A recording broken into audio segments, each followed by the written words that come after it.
Hello my friends, John LaRuffa here with another Unbiased unboxing, and this day we are going to take a look at the Everdell expansion, Newleaf. Alright, let's see what's inside this guy. Alright folks, and as usual, please like and subscribe to my YouTube videos if you haven't done so already, and if you have, that really makes me happy. Thank you very much. Okay, so the front of the box and the box art looks compelling, but the best thing about it for me is that you can see the gameplay, or the game pieces, where they would go with Everdell, and I like that. I love that they took this expansion to kind of show you how it integrates just by looking at the back. So that's great news.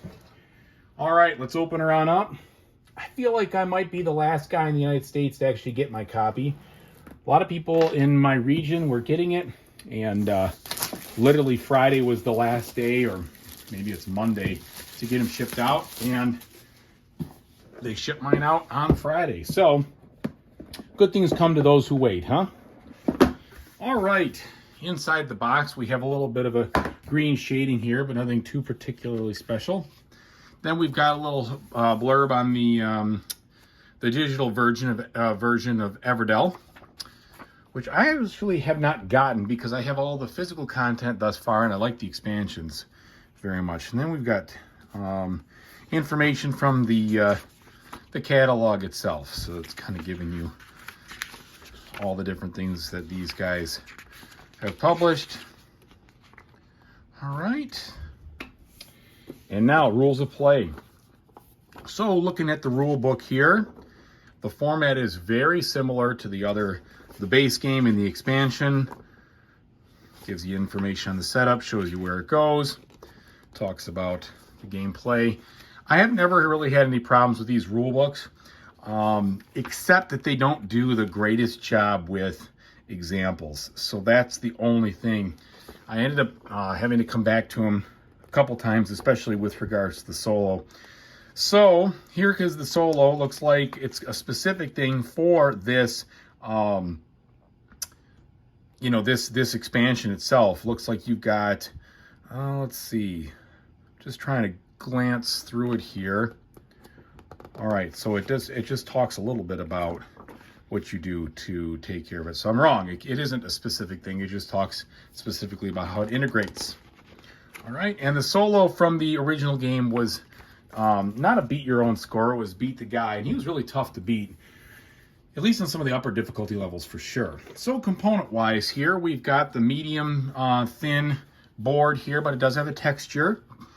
And you got what looks like, high quality tickets. You've got some of these icons and some more spaces to take here.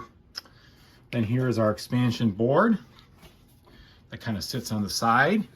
That's cool. Looks like a train. I mean, it is a train. That's the whole deal about it. But it'll be nice. It'll sit right on the side there and kind of plug in. This game is gigantic now at this point with all the different components.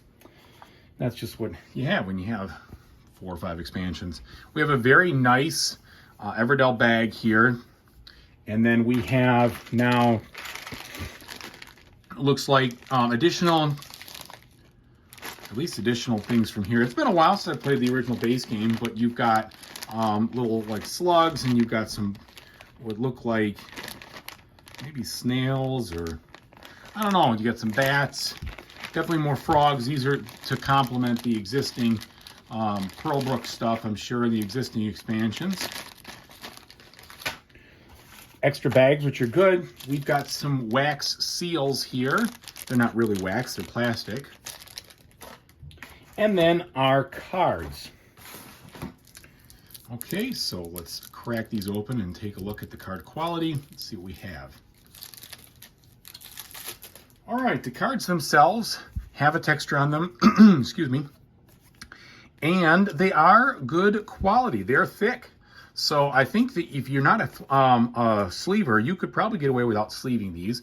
I always sleeve mine. But they definitely have the same artwork, the same feel, the same setup as you got in the base game. And they definitely feel robust and thick. So I appreciate the effort they use there.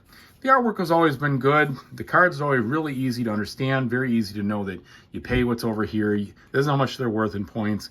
This is the category. This is what they do. So really nice there.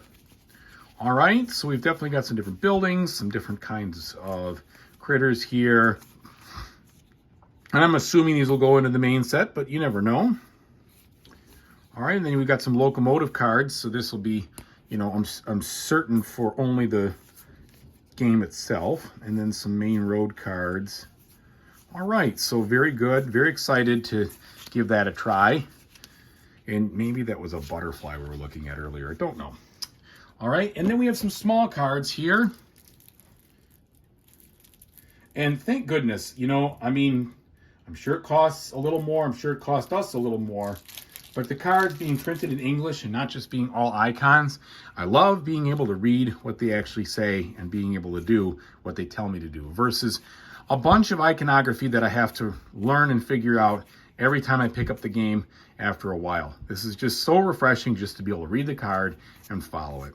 And I know that may not always be practical in some cases, but whenever it is, I really appreciate the companies that do that. So these look like tickets or maybe different goals.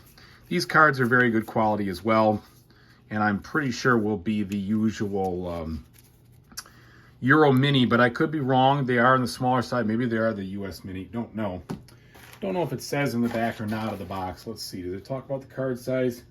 It does not. Either way, very excited to get this to the table. Thank you so much for watching, everyone. I really appreciate it. Whatever you decide to do in the future, hope you have a fantastic time doing it. Take it easy, everybody.